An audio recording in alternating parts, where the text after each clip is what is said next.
So what's up, Hong? How are you? Very good at home. Uh, just chilling. Maybe gonna do a bit of virtual training with Sabina and Brendan later on. And are you going to do that? Is that going to be outside even, or do you have room inside? Are you No, it's inside gonna club? be we're gonna be doing it in the hall. Every few days we just go up to the hall just to make sure that the premises are kind of during this time, since we have a premises hall that is not being used.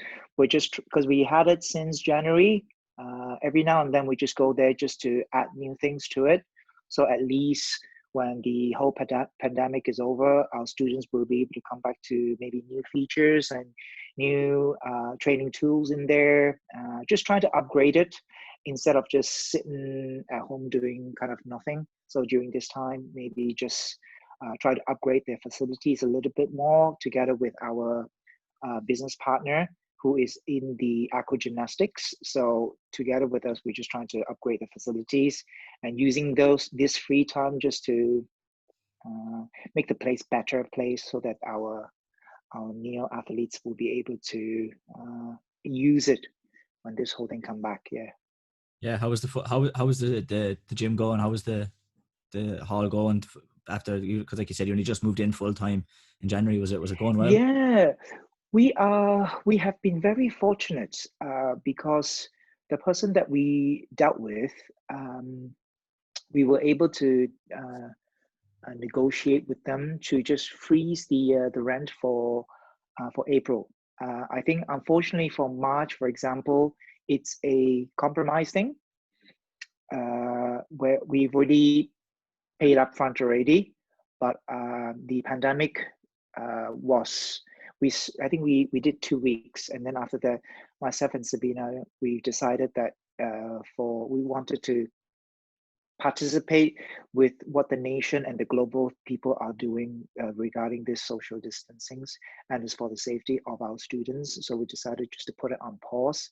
But little did we know that it was going to continue for so long, so much further on. So we can only listen to what the Sabina is an ICU nurse herself.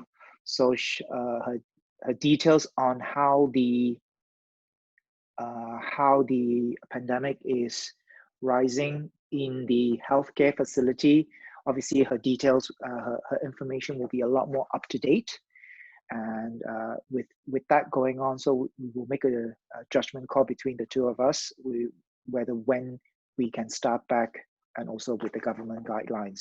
So using this time, we're just trying to improve the facility so that rather than being sad about it, because everyone is suffering the same thing. There's no point of being upset about it. It also gives us a good time to rethink about our teaching structures. When people come back, for example, what do we need to do from our own perspective? Yeah. Yeah. Have you taken to putting anything out online for members, or have you kind of just left it off? Or We have been doing a few recordings, but I've been a little bit struggling with the technology side. Like I said, the Zoom. Even this is the first time I'm using this, and I didn't realize that is actually quite easy to use. I'm kind of your typical dinosaurs. I'm a bit like, oh, a bit scared, skeptical, and scared to use it first. But I think as we have a guideline that it's from the government that it's going to start back. Maybe there might be a relief in May, but we have to predict that it might not happen. So I think myself and Sabina, we're just going to talk about how to perhaps either to pre-record it and put a video online privately for the students. It's we're not that confident enough to do the Facebook Live, or yeah, the other guys are amazing. They can do it. I just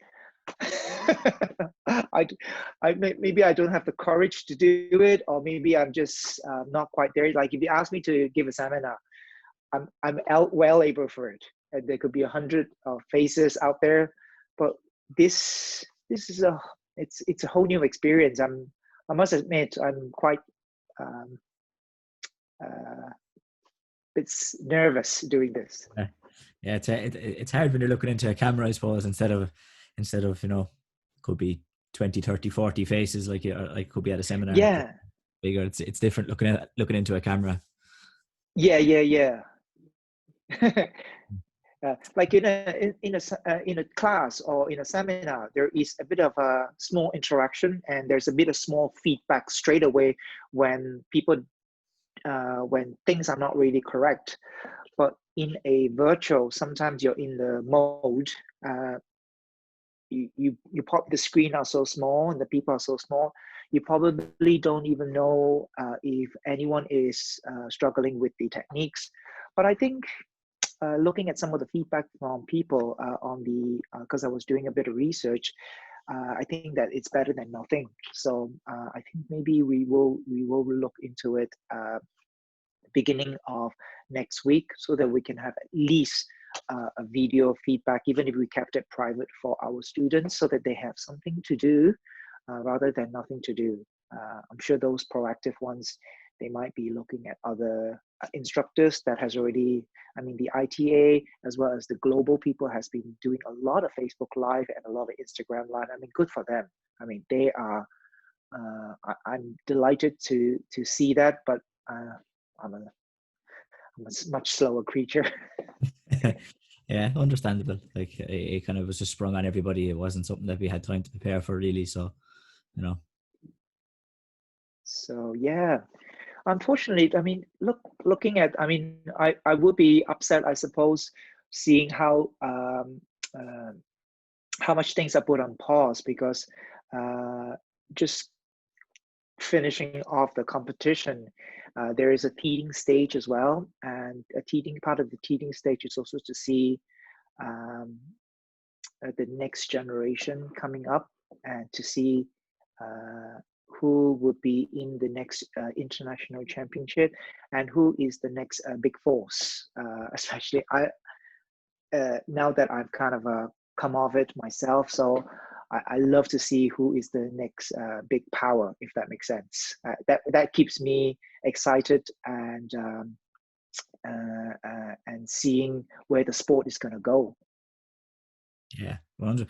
So it's but to bring that up, we'll get on to, I suppose, and speak a bit about that. Like the last, like we said before you come on, we won't go back really and touch on like how you started and your journey up maybe to Mm-hmm. or last year, because if anybody wants to hear that story, they can go and listen to the previous episode. It was episode 4, I'm pretty sure.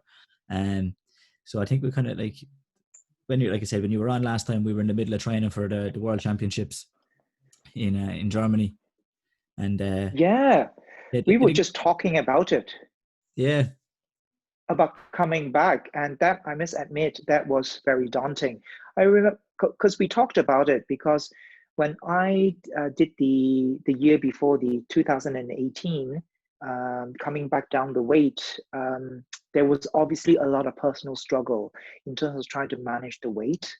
The brain is just so enthusiastic, and you do remember what you have achieved in the past, but the game has also changed a lot as well. I can choose to be ignorant about this and not being updated about it, but the speed was something that I myself could not comprehend myself. I did not realize how much faster the game was at a lighter weight. In between the combination, I was really taken back a little bit. I didn't go in there thinking that I was gonna do well, if that makes sense. I just wanted to retest myself after such a big campaign in the team championship that we were doing, and it was a good time for me to test myself and give myself a little challenge. But after our conversation, I was putting a lot of time and effort, more to the point of training sometimes 6, 7, 8 times a week, because I was feeling really good, and the weight was really shifting according to the program a little bit more correctly, including a diet, strength and conditioning, and also putting in a little bit more sparring schedule into it. In terms of the actual preparation, I think I didn't realize the overtraining can be that hazardous. I didn't realize that. Obviously, you always think that you are one less day training. Yeah. Your opponents or your fighters are going to have one over you. That constant fight with yourself.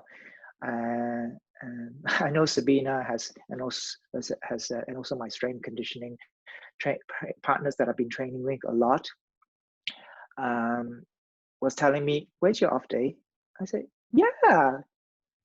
I said, "I will have off days. Don't worry. When I'm eating, I'm off day. Or teaching, I'm having an off day."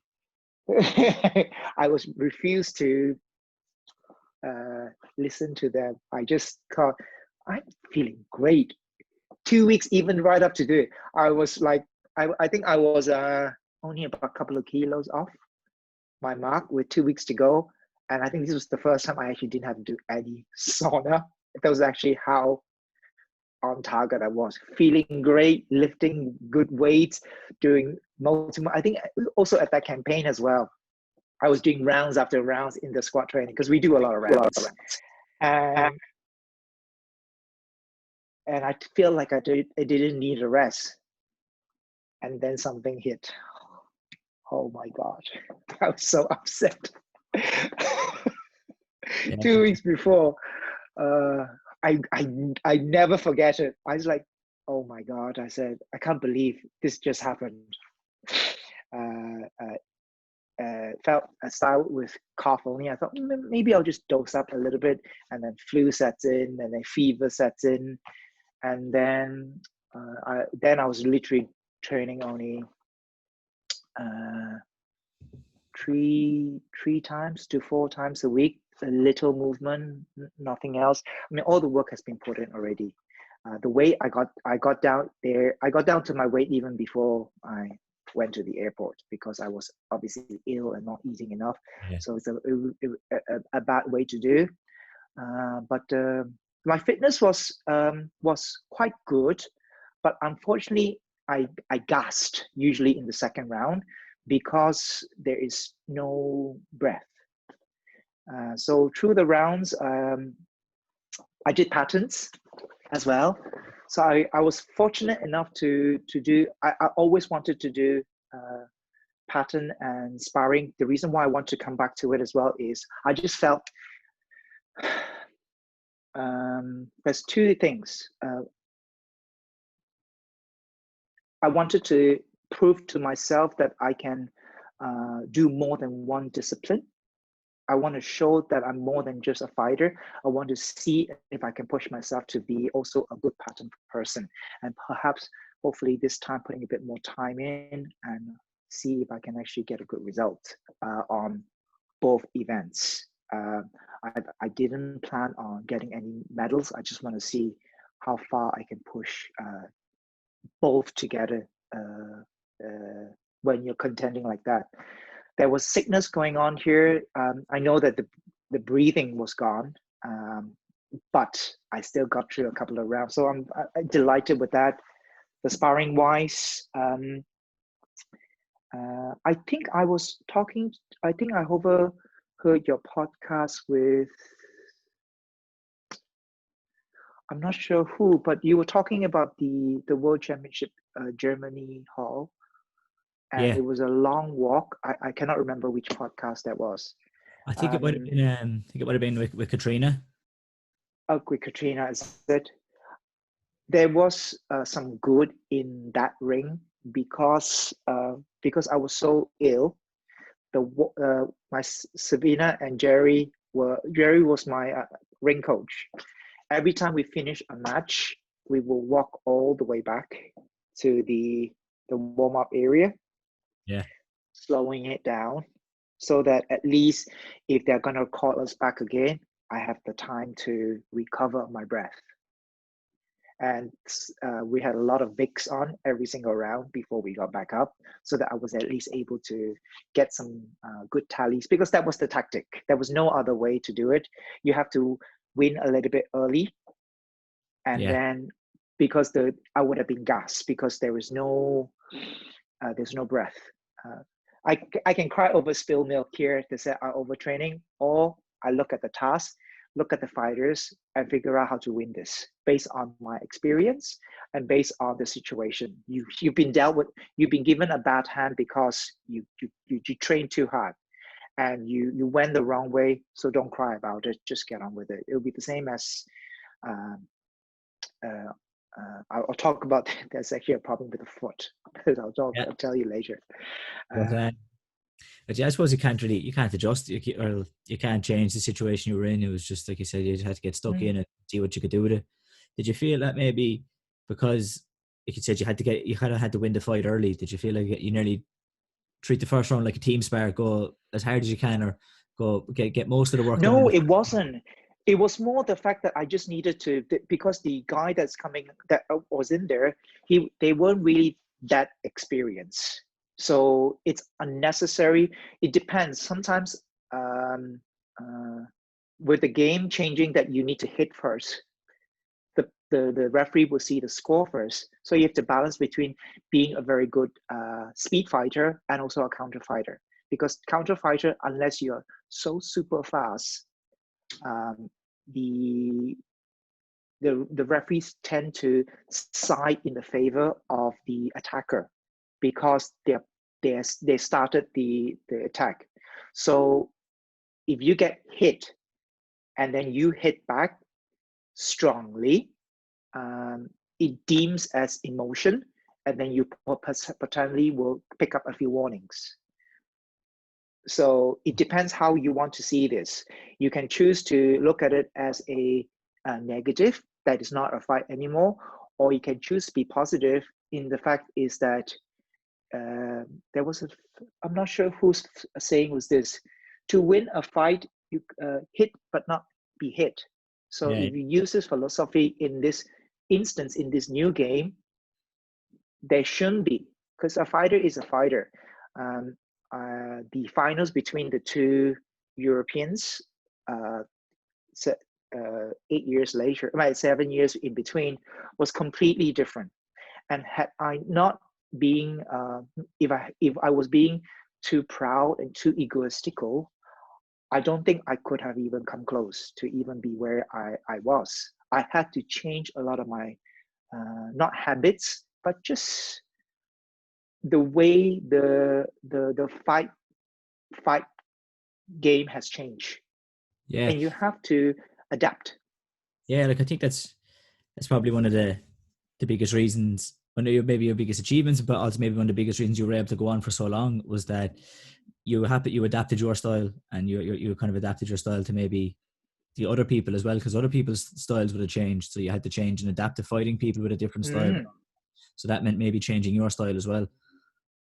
I remember some of the biggest learning curve I've learned was actually fighting against you guys, yourselves, Thomas, and actually the smaller guys, because you guys had come up that side, and I realized that your front hand, the blitzing, was something very new for me. I mean, the blitzing style that I had maybe in 2012 and 2019 was completely different, and it had to change because of the speed and also the warning, the grabbing. You don't want to grab, because if you hit too hard and then there's a grab, that you potentially could get a minus point. So it becomes like almost a cat and mouse. A lot of people, people can complain that it's not as beautiful as it was in the past. The one in the past was a bit stronger. A fighter is a fighter. You either change. I'm going to say in 5 years from now, things are going to change again. Yeah. I'm pretty sure it's probably going to go back to old school, but isn't that makes it more interesting then? It gives people different chances. If you're unwilling to adapt, then you lose. Same with any life, life itself, work itself, different opportunities out there. I think that the fact that it's changing, it's whether you can actually tame your own, suppose, ego, really, to see if you are able to uh, change it into such a even I've learned, like I said, I've learned a lot from the smaller fighters. I mean, the lighter weight fighters, and fighting when I spar, I love to spar against younger the smaller fighters because they are usually faster, 100% faster. Yeah. Because if I can keep up with you guys, that means that in my weight category, I will be right up there. I'm not talking about team fighting. Team fighting is a whole new game. Individuals is there's 2 rounds, so everything changes a little bit. So it was really really good coming back and learning this. Really, had I actually won the world championships, I probably couldn't have done what I did in the sense of being being humble enough to take the defeat and trying to create a little a little legend from myself. Yeah.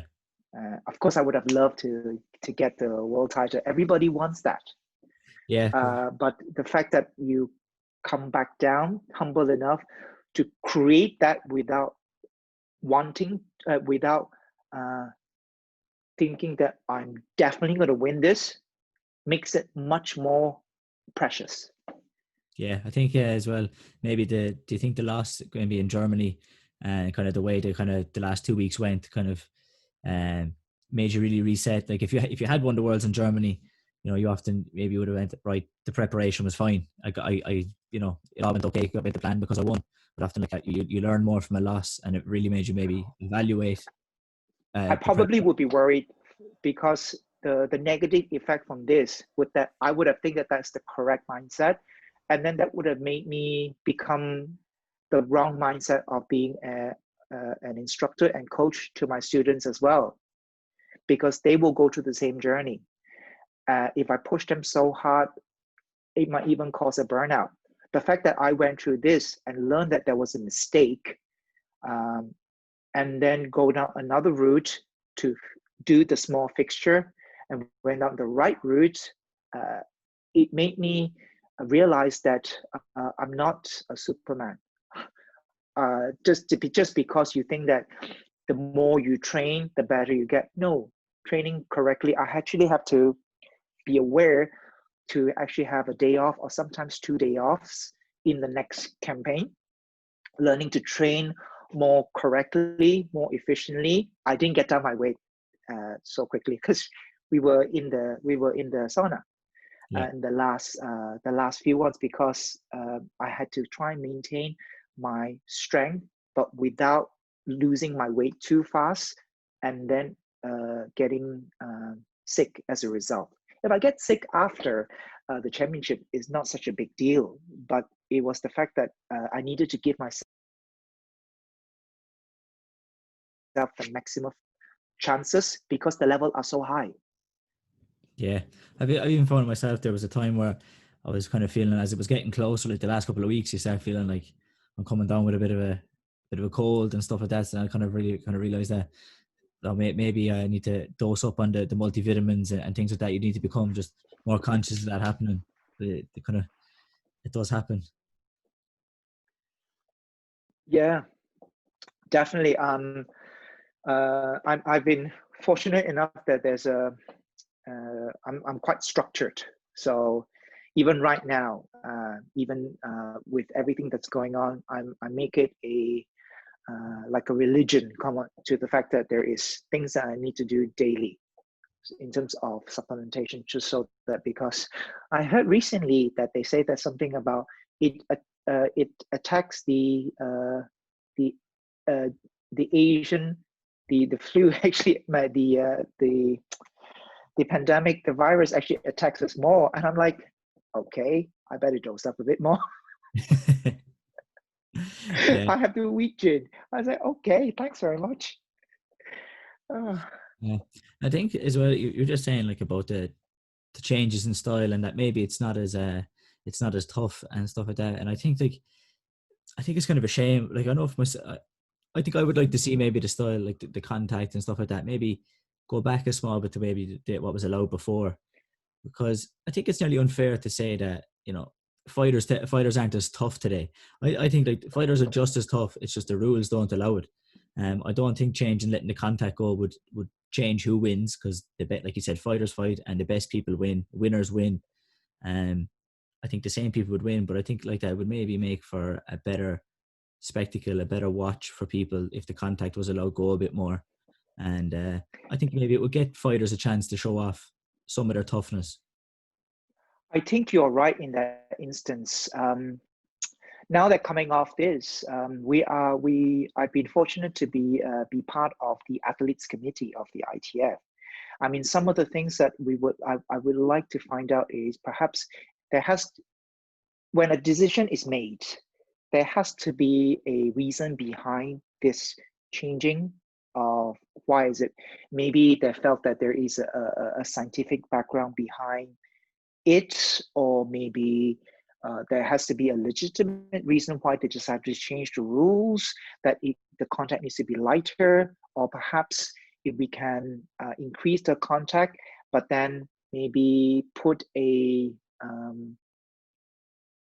video analysis back or something like that. I'm not sure. I'm just thinking about it out loud right now.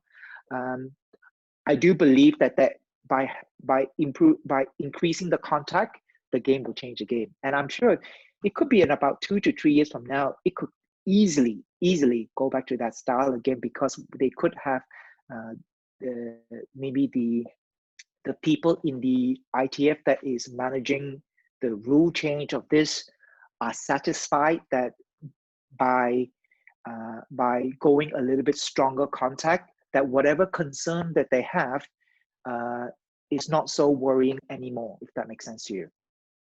There Yeah. has to be a reason why they choose to reduce the contract. Maybe something happened. Maybe we don't know. Maybe the contract is too high for maybe an application for them to get into one of the maybe sports accord or something like that. I'm not entirely sure, but this is just something I'm guessing. But unless you're behind the scene, figuring out exactly why a decision is being made. But we saw the transition changing like this. We did see it Yeah. slowly from 213. Straight after 212, I actually noticed already myself, 213, 214, 215, and to right now. Then the fighters needed, if you don't change, you will just blend out. A lot of people will probably end up retiring, and most of the people that is from the old school are not where they are. So then the concern is not there anymore, because the people left, Yeah. Yeah. the fighters left. So there's only the people maybe that is became senior in 215, and they saw when they were junior, 212, 211, those time, that they'll say, I would love to go back to that style, but how? So um,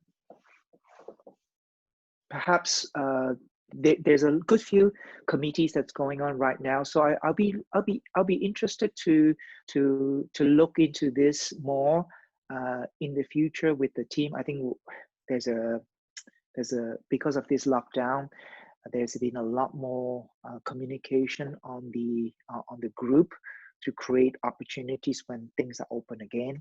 So if we keep talking, when you are competing in the future, remind us, and we will put this onto the platform, whereby at the end of the day, without athletes, without TKD practitioner, there is no tournaments. Yeah. Likewise, without referees and everything, like referees and people organizers like that. So we kind of need to balance between the two here. So Yeah. I'm look forward also to do that side of things, because it, it's something that I love to see is the fairness and the fair game. Basically, if people can fight fairly, usually those who work hardest are the one that prevail as the victors. Yeah. I think it's definitely a good conversation maybe to be had, and it could. It's a big one because like that the rules dictate the style of sparring that you see, because the fighters will always adapt to the rules and to what's efficient Mm. and what's most likely going to help them win. But but like you said, kind of after 2017, you were nearly going to step away after achieving the 3 in a row with the team, and then you managed to, Yeah, I'm a you big decided to big stay time. on. You decided to stay on for 2018 and into 2019, but the plan originally, I think, was to step away after the 2019 Worlds, and that kind of ended up Thanks to you. there was a bit of a change. Maybe somewhat to me, but yeah. I suppose like yeah, we could tell the story that you were going to maybe step away after the 2019 Worlds, and you had 10 Worlds and 9 Euros, and we were having a chat after the competition, and I kind of convinced you maybe to stay on and go for 10 Worlds and 10 Euros. Yeah, it was very I think uh, being so close as well. I mean, that was kind of added to the icing. I'm always a believer in a bit of uh, what would you say, a mystical belief. I'm just, it's like I always, maybe it's the Irish in me now. I always like a story. I always love a bit of a story, a dreaming, that type of stuff. And being in the same team uh, with such a big transition for myself, and I thought that I was so close, and because the Europeans was not so far away, and it didn't I didn't have to I didn't have to, it doesn't have to be that another year longer, because it's such a small fix. Uh, I believe that had I not get sick, I probably would have pushed myself harder, if that makes sense. Result doesn't matter. It's more the fact that I was a bit, it was like I knew I could have done better, but because I had to work around it because of my fitness level due to the sickness. And I thought that, what if I was completely healthy? Perhaps I could push myself further. I never dreamt of finishing with a victory. I just hope that by doing this well, I would have do the best and perhaps even stand on the podium. What a nice way to finish too. Uh, it was just a great finish. I can't even begin to imagine it. It was when the fight was over, the final. It wasn't. It wasn't. It wasn't. Joy was the second. Joy was second. Relief was first, because I cannot believe I actually achieved what I set out to do. It was such a big relief in the sense of, wow, if you actually um, go towards this goal and pursue this goal, it may come. And wow, the joy came in, actually, the real joy came in 2 days later. When, because I remember after that evening, we also need to prepare for our team. Team, yeah. And I couldn't be only focusing on myself because I still have a job to do. I can't celebrate yet. It was lovely. The coaches and the management team really gave me that evening was just amazing, that it was being appreciated like that. But I knew that my day's not finished yet. My journey is not yet, because there was still a few people that hasn't got the medal that is in the team as well. That's the only thing in my mind. And only I think on the Sunday after the competition has finished, and we did so well against a very strong opponent from Poland, because we also met them in the World Championship, and we didn't do too well that time because we were just we didn't we just, how would you say, we already counted ourselves out after the 2017 because it was a brand new team and we were much smaller fighter. I refuse to believe this time because everyone was doing so well. It was most of them are our second or third time being on the team, even the smaller fighters, and we did great, didn't we? Yeah, the guy, it was stuck in. But like I felt with that team that like maybe anybody outside of Poland and maybe Germany, that like it's like I would have fancied that team against any other team. It's like the guys, maybe Poland, they were just a little bit too big for us at that time, you know. Like, but anybody else with maybe somewhat smaller fighters, it's like I'd back us that we'd have a very good chance of beating any team. Yeah, yeah. Uh, and I see some of the people like yourselves and Thomas, as well as also Luke Moriarty, all stepping up to fighting bigger people because you have transitioned this way. And now, because previously the minus 57 are not in the team because Yeah, you're considering light. And when you're fighting somebody, you could potentially get injured. And this is just from a physicality perspective as well. But to see the new blood stepping up to the plate like that, that in itself was very nice for me to see, because there is a good chance. And then for the future generation, when they come, by the time you guys have the experience, you'll be able to pass it on. Most likely, you guys, you could be moving to the next category, 63s.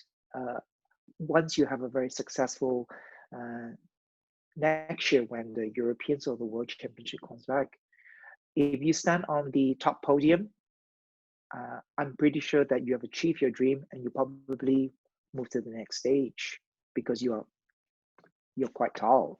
Even yeah, you're very tall for 57, but maybe you stay on, but then you could also potentially move up to challenge yourself. I think that's probably one of the reasons I went to 78 as well, because I wanted to give myself a little push to see where I can challenge myself and also being a very crucial team member. And that in itself is very empowering because as a martial artist, if you stay the same way all the time, there is no challenge to your own mindset. And yeah. to be able to step outside that category, it's a very empowering thing. Yeah, definitely. Last year, I definitely enjoyed being part of the team. It's like that because when I first came in, it was something that wasn't like we had a lot of really good guys up in the 70 kilos and 78s, and even Mm, two guys in the 85s. So the chance for the smaller people to step on to the team wasn't really but there wasn't much of an opportunity there. But last mm, year, obviously, I came around and really enjoyed being part of the team. It's like mm. I'd love to like that. I'd love to step up and go out and be a part of the team and try and help the guys win a medal there and help the team win a Yeah, medal. So hopefully it's something I'll get to do more going forward. But so yeah, it's a different buzz. you say something really there correct as well, because it's one thing that you can get medals for yourself. It's another feeling that you are now out there. If you have perceived your own medal, now the mindset is now to get the medal for your other team members. That was actually that's the martial art of us to go and get the medal for the rest of the team members, so that everyone gets away with something, and that it's actually in itself is part of us being maturing to be a person and a martial artist. Yeah, and you said it there after obviously winning in Bosnia that it was more so the first thing that hit you was relief. And Yeah, I kind of actually I kind of nearly had the same thing. I remember at the Worlds in 2017 in Ireland. It was this kind of like, I've done it. I did it. You know, it's like you kind of mm, believe you believe you're good enough and you believe that you can do it. And then there's that kind of thing of, oh, I actually did do it. And then it yeah, takes a bit of time. But surreal. yeah, that's it. And But was that much of it? Did you have the same feeling in 2012 after winning as you did in 2019? No, Or totally different. completely No, different? Yeah. 2019 was utter disbelief because at that particular time, my opponent Gregor, he I lost the finals in New Zealand to him, and then I'm always sick. I do not know why. I am so stupid. And that one was also another challenge for me. And then I thought I have to do something different. So keep losing, and then we're beating him in his home ground. That was different feeling. To this one here, it was the fact that I have grown as a person. I just needed to look into myself and work on my fitness level. I looked at the game. In the past, it's not so much fitness. It was a lot more strength, because strength sometimes beat fitness as well. That's why I said, if the game has changed, the style of training will have to change a little bit. And that in itself is very interesting. But because the game is very, very cat and mouse change, your fitness level needs to be up.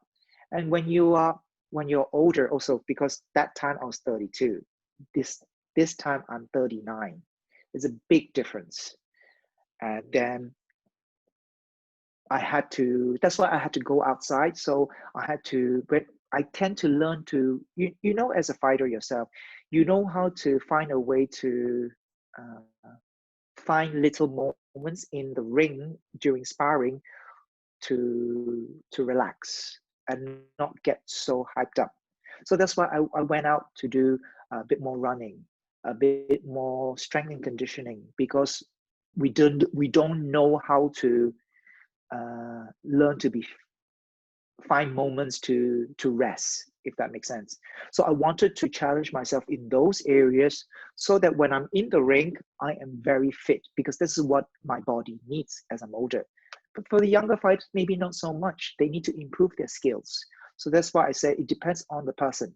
And I know I needed to improve my fitness level. And by just doing taekwondo is not enough, because my body is too clever to rest. Yeah. We've learned our human body, us we cheat ourselves a little bit. We just, when the instructor is not looking, when anyone is not looking, we'll probably kick maybe a bit softer the pad. When Yeah. the instructor, maybe I'm sure you'll kick harder when Adrian's looking at you. When he's not looking, you'll be a bit less strong.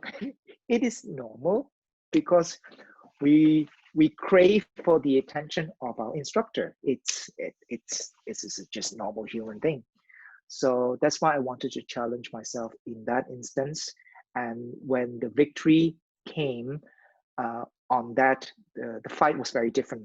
If I remember completely, both I can see the scores. Both I didn't want to know the scores. I could glance it during halftime, but the difference was that all I wanted to do this time was that I want to be first.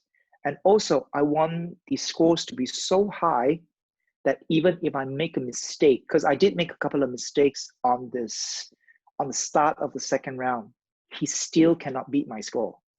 That's actually how far I want to push this. It's like, do you remember the story of the hare and the tortoise? Yeah. He slows down because he thought, whatever, he's not going to catch up. So he just had to snooze there. They'll be the same as this. I refuse to think like that. I just go all the way. I always constantly think that he's just behind me. And I went all the way down there because I've been through this already. If I slack, the tortoise is going to catch me. Because I was a tortoise in the past, because I was trying to catch up all the time. And now I want to go all the way, because I want to win so far that to compensate if I make a mistake. So, but that can only happen if you put in the time in to do work, Yeah. including in your squad training. We need to train very hard, not waiting for our national coaches to tell us to do something. Just take the initiatives to put the work out there. You see there's a time of gap, and don't be shy at this time to bring another weaker, I don't like to say weaker, a less experienced fighter up, because you grow as a person, and a lot of this fighter in the future will become your peers. Yeah. I mean, isn't it great that in the past, I mean, we come from totally different generation, and now we're talking like peers, because I'm able to share, but I've also learned a great deal from the way you guys spar. And then I said, imagine I can pick a few things. And then if I've learned to fight, I remember this one movement where we clashed the legs and hit on the head. And you guys was doing it to me many times. I remember doing it one time in one of the spars. I was so happy. I can't wait to tell you in the next SWAT training. I remember that as well. Yeah. And Well, that's something that we can share. Yeah, it's nice when you get like that, when you've been training something and it just you managed into, maybe something's been working on you and you've kind of went away, you thought, who can I get to work on somebody else? And then you managed to get it to work on somebody else. You feel like, you know. Yes, and then you can't wait to go back and tell the person that you learned it from. Yeah, exactly. But yeah, it's And interesting. that in itself has been very good. Go on. It's interesting, like you said, you would have still been like, you were in the minus 71 at the time spot, and I would have only been I would have only been a junior coming onto the team. It was only one spot. Like I think a lot of people when I would have first come on didn't maybe not necessarily thought that they would even get to fight senior, because it was one spot. I suppose you were looking at some of the guys like who were in the, like yourself was there, like Stephen Ryan was just behind you in terms of like getting that. Yeah. You're looking at 63. Luke Woods at a 63 spot. He was world champion. You guys like there, and it was like, Jesus, fighting senior maybe wasn't even it was something you were thinking about. And then things kind of change, and next thing there's two spots and there's weight changes and people move on, and then 10 years later you end up, you're still kind of, people are still there and you're fighting on the team together. It's kind of it's an interesting kind of way, the way things kind of develop. Yeah, it's that, and yeah, can still be the bridge between the two, because I kind of the difference, I suppose, this campaign is also is I know what I want. That's a big difference. I know I want to achieve that, and I didn't really mind risking everything for not getting it, because I was there once, and if I do this, I was also wanting to achieve this so that I can inspire that if you are a late starter because the standards are so high, if you are a late starter, you can still achieve this and not give up just because you didn't achieve it first or second time.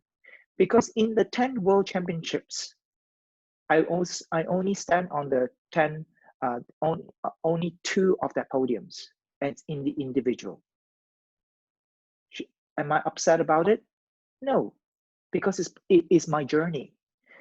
There's a lot of people that they did not get on the podium. They just stopped. Because if you think about it, for the first 6 World Championships, for the first 5, is it 99, 1, 3, 7, 9? Yeah, for the first 5 World Championship, I was all pretty much most of the last 3rd, 4th, and 5th. I was in the quarterfinals. All 3 of them, always so close. Only the 6th one that I was able to get somewhere. So that's 10 years already. Yeah. And a lot of people give themselves such a high pressure from themselves that they need to achieve it now. When people ask, how did you get on? Oh, I didn't win. And then the conversation stops there. And it can be very, very sad in the sense of the conversation. I usually tend to talk to the person to say, oh, that's okay. Tell me what works for you and what didn't work. Now that continues the conversation, because the person has put in, perhaps, I don't know, like in the championships, you would have at least prepared 12 weeks to to 13 weeks before a competition, correct? Yeah. Just to be swept away by one conversation. Did you win or did you lose? Did you win? Did you win the championship after you come back? It's kind of a bit of a downer after 12 weeks of putting the time in. But you can also choose to get to know the person. I'm sure it'll be the opposite way as well. And you say, oh, tell me about the early rounds that you won. That's nice. Yeah, but even like, as I suppose, looking at it, if you're only just in it if the only reason you do it is because is just to win, I suppose, like that, it can be just swept. Well, did I win? No. Okay, well, wasn't that a waste of time? But if you can get some enjoyment in, maybe, did you enjoy training? Did you enjoy the competition? Did you enjoy maybe the rounds you had? Did you enjoy the fight? Like, did you get enjoyment in other areas? Obviously, you're going to be upset because you lost, but was there Yeah. enjoyment in other areas? Losing will hurt, and I didn't like that, but that doesn't stop. But No. apart from that feeling of losing, was there enjoyment in other areas? And then maybe focus on them, make some adjustments for the reason you lost. But maybe sometimes you need to focus more on what you enjoyed, I suppose, about the experience and the training, and that the Yeah. most, just getting too bogged down in the loss. Yeah. Yeah. And it's difficult as well because to continue talking as well. So when you are the person that asking as well, it needs to be very genuine. It cannot just be something that you want to get it out of the way. You actually have to be sit there and genuine and be listening to the conversation. And that is, if you can get this off the person in that type of conversation, you're gonna find that the relationship, the friendship that you have with that person will go a much longer way, and the campaign for the next competition will also grow, and hopefully that individual will also become a much better ambassador to the younger generation too. And that in itself is, and we are a martial artist at the end of the day. If we can continue to breed this, and it's no uh, it's no surprise that uh, I'm sure other countries are doing it as well, but I notice it that we are doing it ourselves, that Ireland is slowly growing stronger and stronger. Yeah, we have a little dip time, but we still have our champions, if that makes sense. And this is very pleasing for me to see. Uh, being in the team for quite a while now, seeing this transition. We're gonna have moments that some are going to be very top, and then people shine in different times. We still have people shining in different times, different Euros, and it was great that not bad, because if everyone all win together, then we don't really have stars, because everyone is saying, "Are you expected to win?" But if people win at different times, then everyone become celebrities or shine at different times. And isn't it great that if people have different times to shine? You shine in 270, and it was the fact that it was just bang, bang, bang, bang. The four of you all won. That was amazing. Topped it all up like that. Yeah, They didn't take away, but if everybody had won, for example, it wouldn't have been that yeah. special. But it's only the few of you that went like that. It was pretty nice to see that. I suppose, yeah, if it was like that, I suppose if it was easy, everybody would do it, kind of a thing is there, isn't it? It's like, if it was easy and everybody was doing it, then it wouldn't mean anything. I suppose, yeah, like you said, everybody gets their chance to shine, and it's because it's difficult to do it. It kind of, it stands out.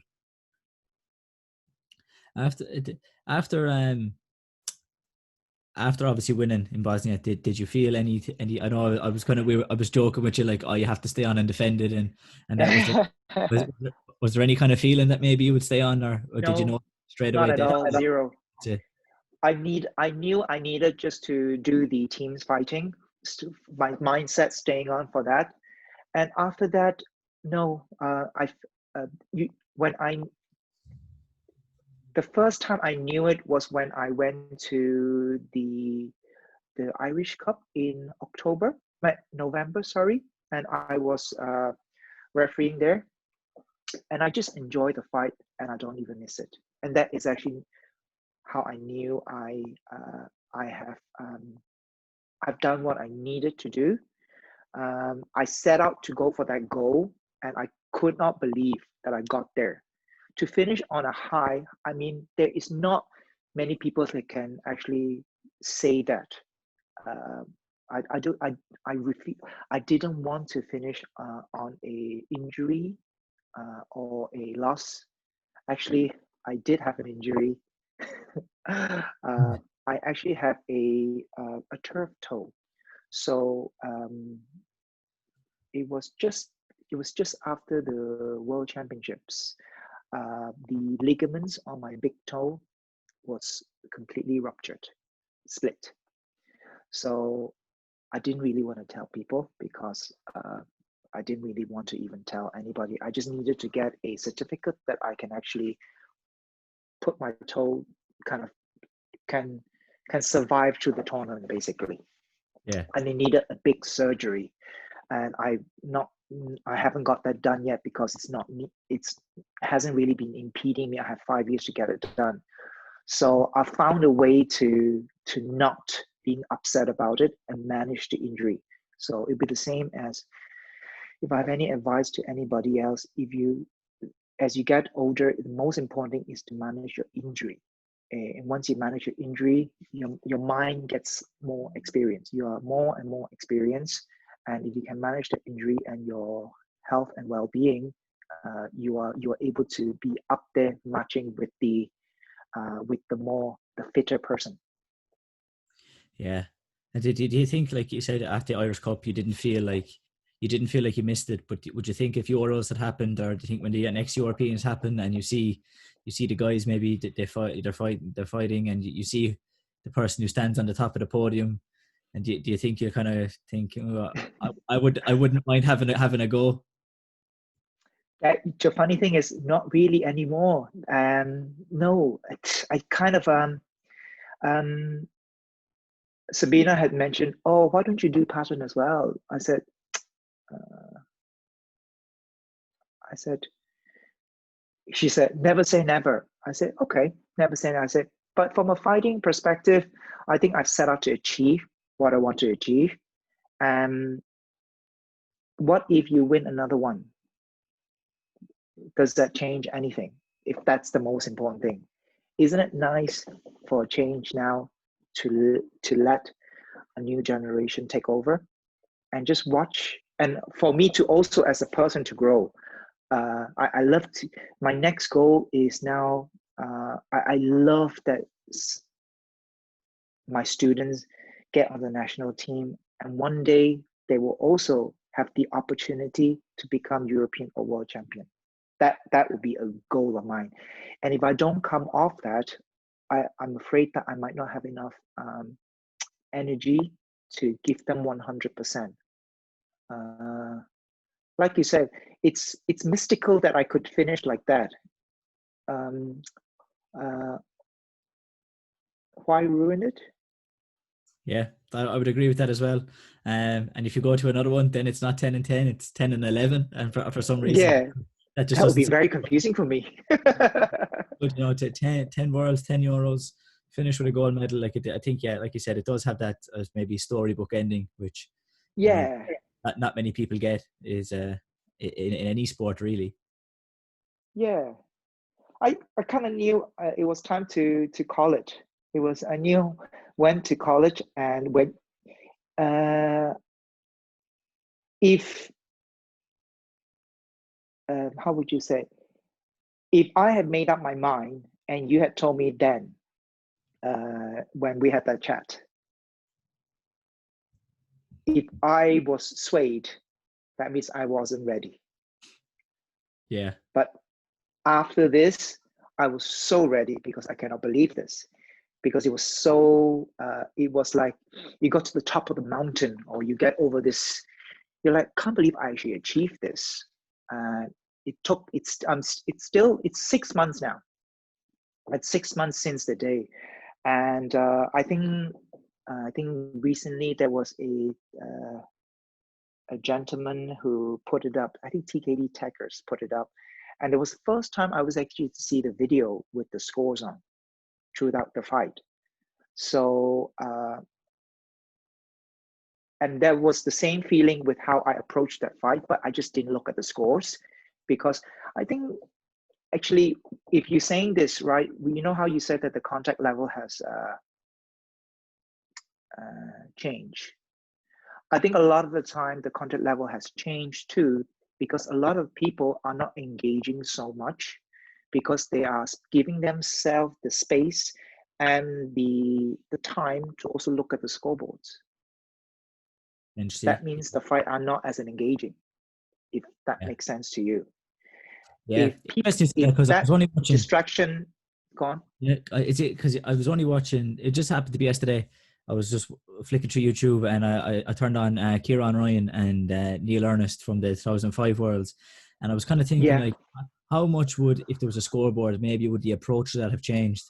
Um, like would guys have changed their game plan? Would maybe would Neil have went with the same tactics for the whole fight as he was doing, or if you could see that he was losing the fight, would he have changed? Would he have done something different? So I think it's kind of like that. You said it definitely plays a part, doesn't it? Like in people want to step back, it changes the game plan. Like you said, they want to give themselves time to look at the scoreboard and see what's happening before engaging or deciding what they're going to do. Yeah, if the scoreboard was not there, that last 20 seconds when you know your way up would not happen because you don't know. That means the fight would not be on your back foot, kicking away, kicking your front leg.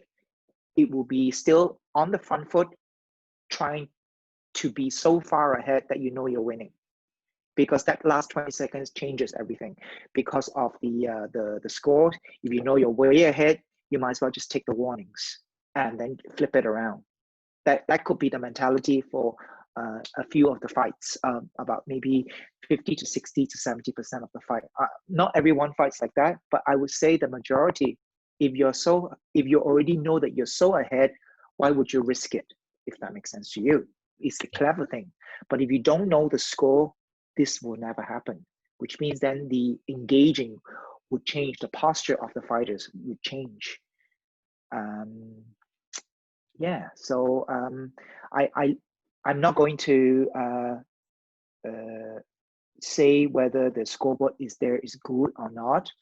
I just think that maybe as our coaching perspective and also the athlete's perspective is that we must learn not to look at it so often that it changes the posture and the positioning of ourselves that may be negative to our style of fighting. If it's Yeah, positive and if you can do it, if that's your style of fighting without affecting it, go for it. But those people that does not lean back and kick or stay back too much, they will be in risk of this if they look at the scoreboards because the person will come forward. yeah. Even so, like, I think it's merely a mental. Like each individual person can approach it different, and I know I have even myself at different times. Like then, I think like in 2017 was one that kind of stands out there, where it was like if I was ahead, like it was like I was maybe just ahead 2-1-1. It's like, well, why not go 3-1? Why not go 4-0? It's like, if what you're doing is working, then why necessarily change just because you're winning? Why not keep that working? It's like, do you know what I mean? But that's a very good mentality. But unfortunately, that is a mentality I will agree with you 100%. But unfortunately, there's a lot of people will not adapt this because uh, when they see the score, they are ahead. They are like, oh, I'm ahead. I'm freaking out. I have a chance to win here, rather than push it so far. Like we were talking about the hare and the tortoise story here. You push so far ahead that even a headshot afterwards, you made a mistake, they cannot catch you. Yeah, And this is but this is an individual thing, or maybe I don't know. I don't really like to blame on instructor because when you are up to that level, you usually taekwondo. You have been black belt for about 5 years before you get to represent the country. That means about maybe 6 years before you represent 6 years by the experience. So, do you blame your instructor if you're going to be looking at that when you're international? Your instructor serves as a guide no longer. You can't really blame them. They will share the losses with you, but the victory, I mean, it's up to you to kind of fix those little mistakes, if that makes sense. They also have other students that they need to take care of. and each person's habits. And that's why I say this habit that I gained from the World Championships and the European Championships, the habit was that I trained so hard, got sick. Now I need to push myself in a better position so that I don't get sick. And then that only gives you a fighting chance. Doesn't necessarily mean that you're going to win. A lot of people feel that, oh, I've done this, oh, I'm going to win this.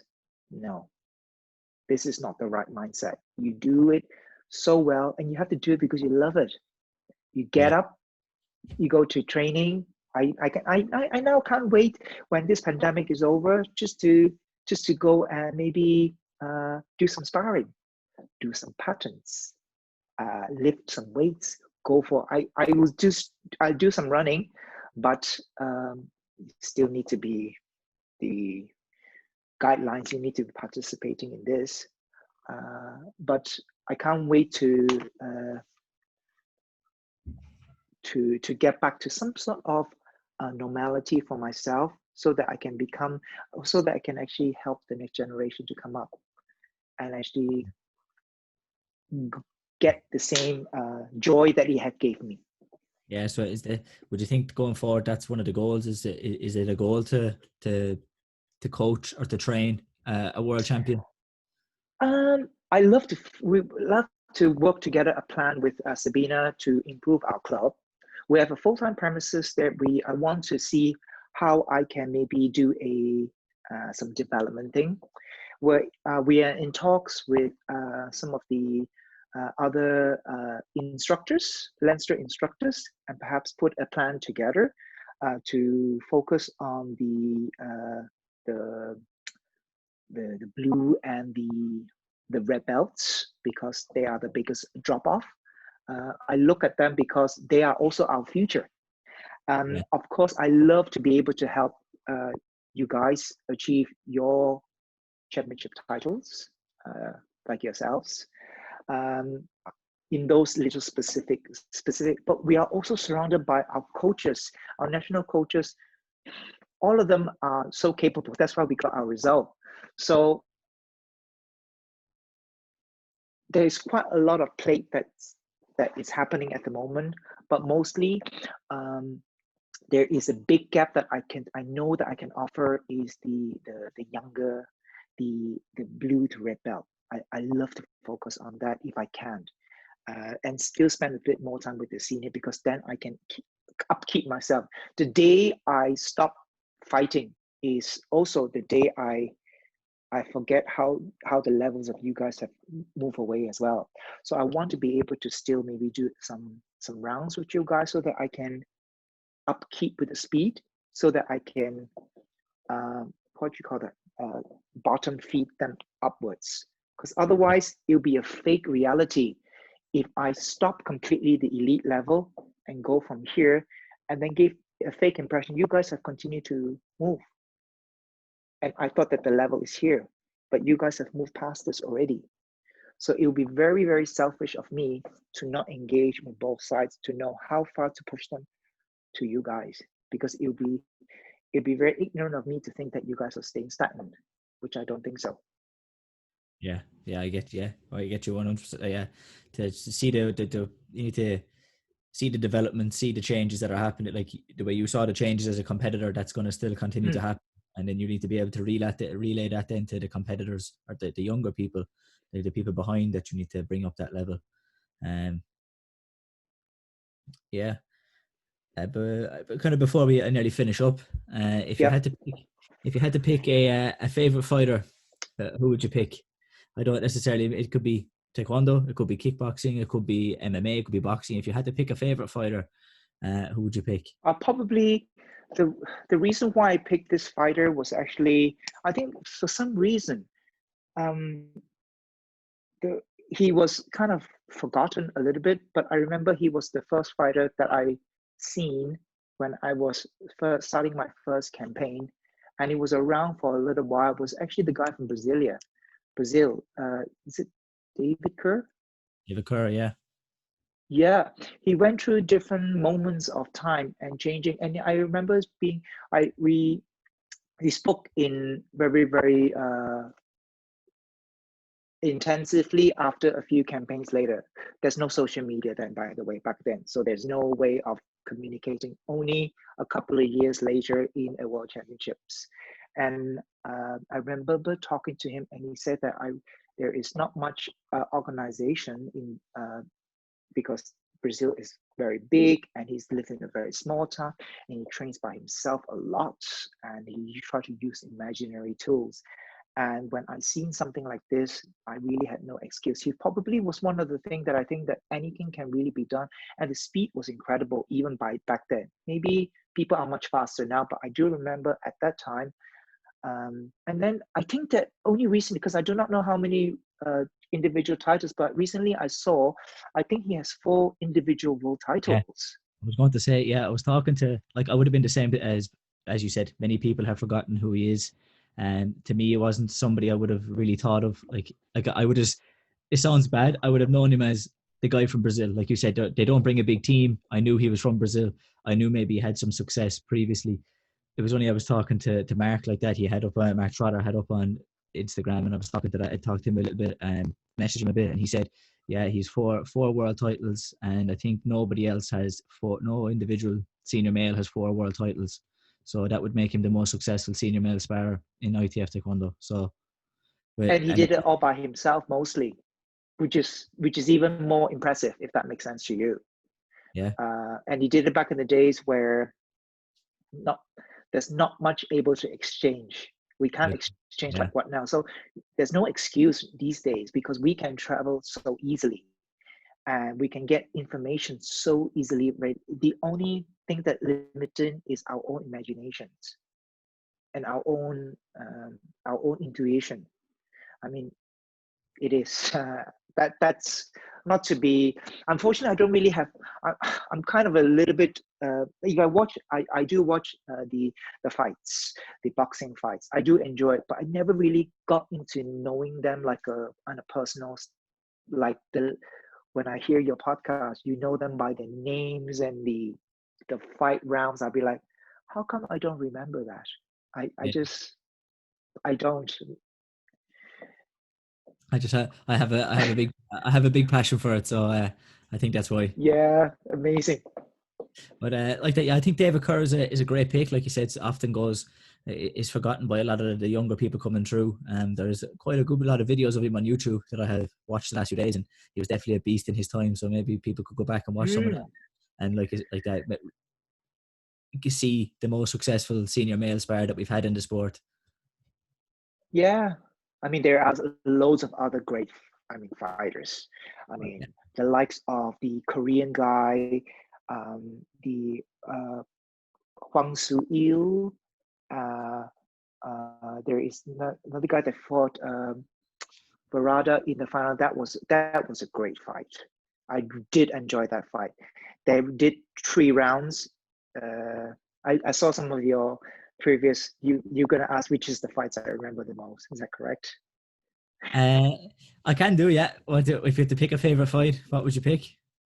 Is actually the fight in 2001 in Rimini. There was 3 rounds, and against Thomas Barada and the guy from Korea. I think he's uh, Ri Choi Nam. His name was minus 63.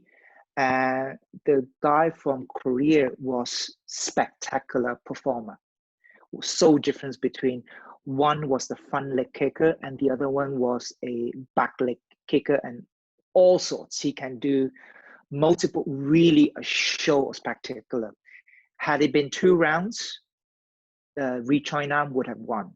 But it was 3 rounds. It was made silly mistakes. It was 3 rounds of 2 minutes. That was the only tournament that was changed to 3 rounds of 2 minutes. And it had favored Thomas in that instance.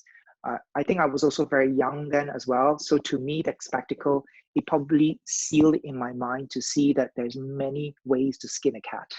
And to see both styles winning at different ways was quite incredible to watch at that time. Yeah. So I think that's a good pick. Um, maybe some people might have some footage. I'm not too sure if it's on YouTube or what. So maybe if it is, people can go I look at hope it. so. I just remember in my head. It's funny how, and that's actually a long, long time ago. Yeah. So like I said, I think we'll leave it there. Hong, thanks a million for coming on. I think it was like Thank you. you're the first person to be on to come on twice, but I think you had a good story to tell in the last 12 months, and there was some good successes there. So Yeah. I it was hope good. people can take away something and never really don't really give up just because it didn't work for them the first time around. And hopefully they can use this podcast for many, many good things. You've done a great job. And hopefully they'll be able to use this as a platform for them to achieve better things and greater things. And maybe we can create more champions as a result of this. Yeah, but like I said to you, like in a time maybe where I was feeling that not the most motivated, seeing you be there for 20 years, kind of maybe think that maybe there's keep going, keep pushing, and maybe and there's a chance to achieve maybe not right now, but maybe I could still win another medal in another 10 years time, and keep Yeah, pushing. you can create a new completely platform for yourself and create a brand new level for yourself. The greatest song hasn't really been achieved. The greatest fighter hasn't been created really, and it could easily be yourself here. So I mean, I say go for it. 100%. Yeah, thanks a million for coming on, and all the best. I'll talk to you soon.